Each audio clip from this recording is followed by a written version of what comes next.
আজকের এই পর্বে আমরা জানব বালিঘড়ি বা আওয়ারগ্লাসের পুরো ইতিহাস। এটা কবে থেকে ব্যবহার শুরু হয়েছিল, কারা এটা তৈরি করেছিলেন, কেন এটা এত গুরুত্বপূর্ণ হয়ে উঠেছিল, আর আজও কোথায় কোথায় এটার ব্যবহার টিকে আছে। পুরো ভিডিওটা শেষ পর্যন্ত দেখলে আপনি এমন কিছু তথ্য জানতে পারবেন যা হয়তো আগে কখনো শোনেননি। বালিঘড়ি একটা সহজ কিন্তু চমৎকার যন্ত্র, যা সময় মাপার জন্য তৈরি হয়েছিল। এটাতে থাকে দুটো কাচের বাল্ব, যেগুলো একটা সরু গলা দিয়ে উলম্বভাবে যুক্ত থাকে। উপরের বাল্ব থেকে বালি বা অন্য কোনো গুঁড়ো পদার্থ মহাকর্ষের টানে ধীরে ধীরে নিচের বাল্বে পড়তে থাকে। সাধারণত দুটো বাল্বই একই আকারের হয়, কারণ একটা নলকে চিমটি দিয়ে চেপে দুই পাশে ফুলিয়ে এই আকৃতি বানানো হতো। কোনো একটা নির্দিষ্ট বালিঘড়িতে কতক্ষণ সময় মাপা যাবে তা নির্ভর করে বালির পরিমাণ, বালির দানার মিহি বা মোটা হওয়ার উপর, আর গলার সরুত্বের উপর। এই ধরনের জ্ঞানমূলক ও অনুপ্রেরণামূলক কন্টেন্ট পেতে দয়া করে আমাদের চ্যানেলটি সাবস্ক্রাইব করে রাখুন। এবার আসি সবচেয়ে গুরুত্বপূর্ণ প্রশ্নে, কে বালিঘড়ি আবিষ্কার করেছিলেন? সত্যি কথা হলো, এর সঠিক উত্তর কারো কাছে নেই। বালিঘড়ির প্রকৃত উৎপত্তি নিয়ে ইতিহাসবিদদের মধ্যে এখনও স্পষ্ট মতৈক্য নেই। এটা কোনো একজন নির্দিষ্ট বিজ্ঞানী বা কারিগরের একক আবিষ্কার নয়, বরং বহু শতাব্দী ধরে ধীরে ধীরে বিবর্তিত হয়ে আজকের রূপ পেয়েছে। বালিঘড়ির আগে সময় মাপার জন্য ব্যবহৃত হতো জলঘড়ি, যাকে বলা হয় ক্লেপসিড্রা। এই জলঘড়ির প্রমাণ পাওয়া যায় প্রাচীন ব্যাবিলন এবং মিশরে, খ্রিস্টপূর্ব ১৬০০ শতাব্দীর মতো আগে থেকেই। বালিঘড়ি অনেকটা এই জলঘড়িরই পরবর্তী রূপ বলে মনে করা হয়। তবে ইউরোপে এর ব্যবহারের কোনো প্রমাণ মধ্যযুগের আগে পাওয়া যায় না। ইউরোপে বালিঘড়ির প্রথম নথিভুক্ত প্রমাণ পাওয়া যায় চতুর্দশ শতাব্দীতে ১৩৩৮ সালে আঁকা একটা বিখ্যাত ফ্রেস্কো চিত্রে, যার নাম অ্যালেগরি অফ গুড গভর্নমেন্ট। সেখানে একজন নারী মূর্তির হাতে বালিঘড়ি দেখা যায়। এই চিত্রটি এঁকেছিলেন ইতালীয় চিত্রশিল্পী আম্ব্রোজিও লোরেনজেত্তি। এটাই বালিঘড়ির প্রথম নিশ্চিত চিত্রিত প্রমাণ বলে ধরা হয়। তবে বালিঘড়ির সবচেয়ে বড় ব্যবহার শুরু হয় সমুদ্রযাত্রায়। জাহাজের লগ বইয়ে বালিঘড়ির উল্লেখ পাওয়া যায় চতুর্দশ শতাব্দী থেকেই। এমন একটা নথি পাওয়া যায় যেখানে ১৩৪৫ সালের একটা রসিদে দেখা যায় রাজা তৃতীয় এডওয়ার্ডের রাজত্বকালে লা জর্জ নামের একটা রাজকীয় জাহাজের ক্রোনিক টমাস দে স্টেটেসাম ফ্ল্যান্ডার্সের লেসক্লুস শহর থেকে কয়েকটা কাচের বালিঘড়ি কিনেছিলেন জাহাজের ব্যবহারের জন্য। এটাকেই সমুদ্রে ব্যবহৃত বালিঘড়ির প্রথম নিশ্চিত লিখিত প্রমাণ ধরা হয়। জাহাজে বালিঘড়ি এত জনপ্রিয় হওয়ার একটা বিশেষ কারণ ছিল। জলঘড়ি জাহাজের দোলা বা ঢেউয়ের কারণে ঠিকমতো কাজ করতে পারত না, আর তাপমাত্রার পরিবর্তনে তার ভেতরে জলীয় বাষ্প জমে যেত। কিন্তু বালিঘড়ি জাহাজের দোলায় প্রভাবিত হতো না, আর তাপমাত্রার তারতম্যেও তেমন সমস্যা হতো না। যদিও বালিঘড়ি এতটা নিখুঁত ছিল না যে সূর্যের অবস্থান দেখে জাহাজের দ্রাঘিমাংশ নির্ণয় করা যেত। মাত্র ৪ মিনিটের ভুলও ১ ডিগ্রি দ্রাঘিমাংশের গরমিল তৈরি করতে পারত। তবে চিপলগ নামের একটা দড়িভিত্তিক যন্ত্রের সঙ্গে মিলিয়ে ব্যবহার করলে বালিঘড়ি দিয়ে জাহাজের গতিবেগ বেশ ভালোভাবে মাপা যেত, যাকে বলা হতো নট এককে গতি পরিমাপ। শুধু সমুদ্রেই নয়, স্থলেও বালিঘড়ির ব্যাপক ব্যবহার ছিল, কারণ যান্ত্রিক ঘড়ির তুলনায় এটা ছিল অনেক সস্তা। গির্জায় ধর্মোপদেশের দৈর্ঘ্য মাপতে, বাড়িতে রান্নার সময় হিসাব করতে, আর কর্মক্ষেত্রে বিরতির সময় মাপতে বালিঘড়ি খুব সাধারণভাবে ব্যবহৃত হতো। যেহেতু দৈনন্দিন কাজেই এর ব্যবহার বেশি হচ্ছিল, তাই সময়ের সঙ্গে সঙ্গে বালিঘড়ির আকার ছোট হয়ে আসতে থাকে। ছোট আকারের বালিঘড়ি বহন করা এবং লুকিয়ে রাখা দুটোই সহজ ছিল বলে এগুলো খুব জনপ্রিয় হয়ে ওঠে। ১৫০০ সালের পর থেকে বালিঘড়ির ব্যবহার আগের মতো ব্যাপক থাকেনি। এর প্রধান কারণ ছিল যান্ত্রিক ঘড়ির উন্নতি, যা ক্রমেই আরও নির্ভুল, আরও ছোট এবং আরও সস্তা হয়ে উঠছিল। ফলে সময় রাখা আরও সহজ হয়ে গিয়েছিল। তবে বালিঘড়ি একেবারে হারিয়ে যায়নি। প্রযুক্তির উন্নতির ফলে এটা যদিও আর প্রধান সময় মাপার যন্ত্র রইল না, তবু নকশা আর নান্দনিকতার কারণে এটা মানুষের কাছে সবসময় আকর্ষণীয় থেকে গেছে।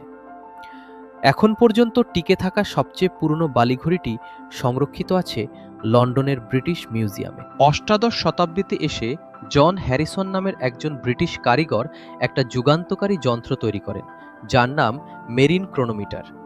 এটা মূলত বালিঘড়ির মূল ধারণা থেকেই অনুপ্রাণিত হয়ে তৈরি হলেও অনেক বেশি নির্ভুল ছিল। ১৭৬১ সালে তিনি এমন একটা মেরিন ক্রোনোমিটার তৈরি করেন যা ইংল্যান্ড থেকে জ্যামাইকা পর্যন্ত যাত্রায় সময়ের হিসাবে মাত্র 5 সেকেন্ডের মতো সামান্য ভুল দেখিয়েছিল। এটা ছিল সমুদ্রের সমসময় ও দিক নির্ণয়ের ক্ষেত্রে এক বিশাল অগ্রগতি। বালিঘড়ির বাইরের নকশা কেন এমন হলো তার সঠিক লিখিত ব্যাখ্যা খুব একটা পাওয়া যায় না। তবে সময়ের সঙ্গে সঙ্গে কাচের বাল্বের ধরন এবং তৈরির পদ্ধতিতে অনেক পরিবর্তন এসেছে।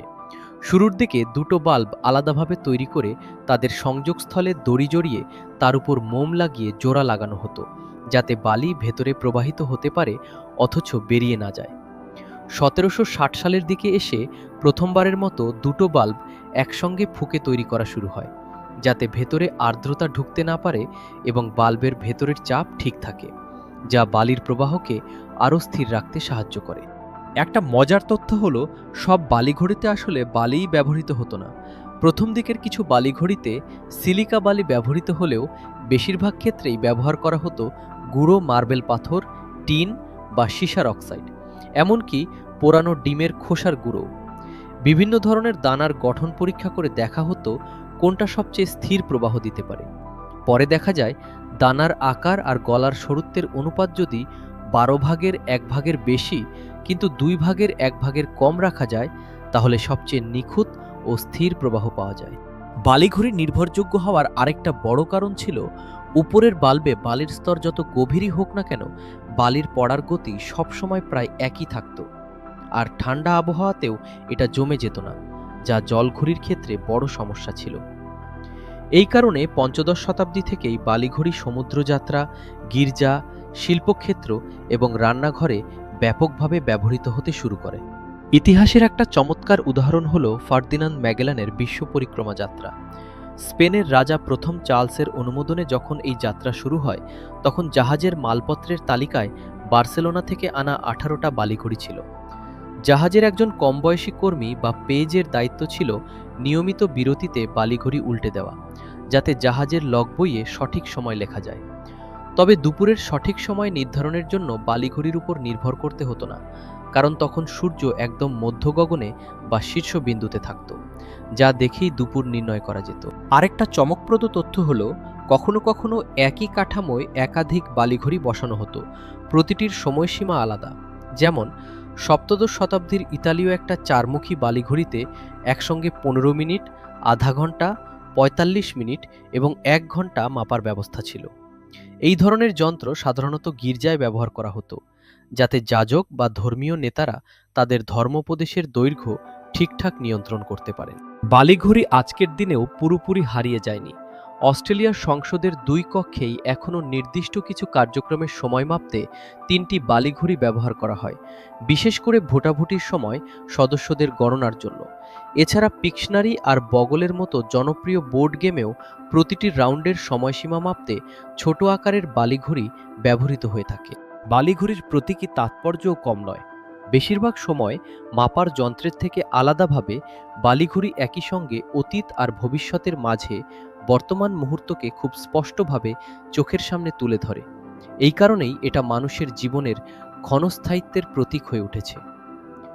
সময়ের বালি ফুরিয়ে আসছে, এমন কথার পেছনে এই বালিঘড়ির কল্পনাই কাজ করে। জলদস্যুদের পতাকায় প্রায় ডানাওয়ালা বালিঘড়ির প্রতীক দেখা যেত, যা মৃত্যুর ভয় জাগানোর জন্য ব্যবহার করা হতো। ইংল্যান্ডে অনেক সময় কফিনের ভেতরেও বালিঘড়ি রাখা হতো, আর শতাব্দীর পর শতাব্দী ধরে সমাধি ফলকেও এই প্রতীক খোদাই করা থাকত।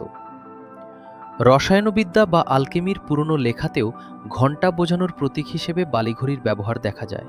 লন্ডনের প্রাক্তন গ্রিনউইচ মেট্রোপলিটন বরো তাদের রাজকীয় প্রতীকে একটা বালিঘড়ি ব্যবহার করত, কারণ গ্রিনউইচকে গ্রিনউইচ মান সময় বা জিএমটির উৎপত্তিস্থল ধরা হয়। বর্তমান রয়্যাল বরো অব গ্রিনউইচ তাদের প্রতীকে 2টো বালিঘড়ি ব্যবহার করে থাকে।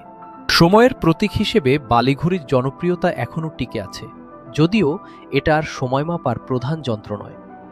1965 সাল থেকে চলা আমেরিকান টিভি ধারাবাহিক ডেজ অফ আওয়ার লাইভসের শুরুর দৃশ্যে একটা বালিঘড়ি দেখানো হয়, আর কণ্ঠস্বরে বলা হয় যে জীবনের দিনগুলো ঠিক বালিঘড়ির বালির মতোই ঝরে যাচ্ছে। কম্পিউটারেও কোনো প্রোগ্রাম যখন কাজ করতে ব্যস্ত থাকে, তখন প্রায়ই কার্সারের আকৃতি বদলে বালিঘড়ির মতো দেখানো হয়, যাতে ব্যবহারকারী বুঝতে পারেন প্রোগ্রামটা এখনও কোনো কাজ শেষ করছে। ইউনিকোড ব্যবস্থাতেও বালিঘড়ির জন্য একটা আলাদা প্রতীক আছে। একবিংশ শতাব্দীতে এসে বিলুপ্তির প্রতীক নামের একটা নতুন প্রতীক তৈরি হয়েছে, যেখানে বালিঘড়ির আকৃতি ব্যবহার করা হয়েছে জলবায়ু সংকট আর প্রজাতির বিলুপ্তির বিষয়ে সচেতনতা তৈরির জন্য। যেন বোঝানো হচ্ছে বিলুপ্তপ্রায় প্রাণী আর জলবায়ু পরিবর্তন রোধের জন্য সময় দ্রুত ফুরিয়ে আসছে। সবচেয়ে অসাধারণ যে বিষয়টা এখানে লক্ষ্য করার মতো তা হলো বালিঘড়ির এই বিশেষ আকৃতি পৃথিবীর এমন সব সংস্কৃতিতেও দেখা গেছে যাদের সঙ্গে ইউরোপীয় বালিঘড়ির কোনো সরাসরি যোগাযোগ কখনোই ছিল না। উত্তর আমেরিকার আদিবাসী শিল্পকলায় দুটো ত্রিভুজ শীর্ষবিন্দুতে জোড়া লাগানো নকশা প্রায় দেখা যায়, যা কখনো থান্ডারবার্ড নামের পৌরাণিক পাখির শরীর বোঝাতে, আবার কখনো শত্রুর মাথার চামড়া বোঝাতে ব্যবহৃত হতো। দক্ষিণ আমেরিকাতেও একই রকম নকশা পাওয়া যায়, যেখানে এটা জঙ্গলবাসী মানুষদের প্রতীক হিসেবে ব্যবহৃত হতো। জুলু সম্প্রদায়ের বস্ত্রশিল্পে এই আকৃতি বিবাহিত পুরুষকে বোঝাতে ব্যবহৃত হয়, আর নিচের দিকে জোড়া লাগানো দুটো ত্রিভুজ বোঝায় বিবাহিত নারীকে। এমনকি স্পেনের নব্যপ্রস্তর যুগের গুহাচিত্রেও এই আকৃতির উদাহরণ পাওয়া গেছে। এটা প্রমাণ করে বালিঘড়ির মতো একটা সুষম আকৃতি মানুষের মনে স্বাভাবিকভাবেই একটা বিশেষ আকর্ষণ তৈরি করে, তা যে সংস্কৃতিরই হোক না কেন। তাহলে সবশেষে বলা যায় বালিঘড়ির কোনো একক আবিষ্কারক নেই। এটা কোনো একদিনের আবিষ্কার নয়, বরং হাজার বছরের পুরনো জলঘড়ির ধারণা থেকে শুরু করে মধ্যযুগের ইউরোপীয় কারিগরদের হাত ধরে ধীরে ধীরে গড়ে ওঠা একটা দীর্ঘ বিবর্তনের ফল। ঠিক যেমন গ্যালিলিওর পেন্ডুলাম ঘড়ির ধারণা পূর্ণতা পেয়েছিল হাইগেন্সের হাতে, ঠিক তেমনি বালিঘড়িও কোনো একজন মানুষের নয়, বরং বহু প্রজন্মের মানুষের অভিজ্ঞতা আর প্রয়োজনের মিলিত ফসল। আর এই কারণেই হয়তো বালিঘড়ি আজও মানুষের মনে সময়ের সবচেয়ে সহজ, সবচেয়ে সুন্দর হয়ে টিকে আছে। এতক্ষণ ভিডিওটা দেখার জন্য আপনাদের অনেক ধন্যবাদ। ভালো লাগলে ভিডিওটা লাইক করুন, নিচে কমেন্টে আপনার মতামত জানান, বন্ধুদের সঙ্গে শেয়ার করুন, আর চ্যানেলটা সাবস্ক্রাইব করে রাখুন, যাতে এমন আরও তথ্যবহুল ভিডিও সবার আগে পেয়ে যান।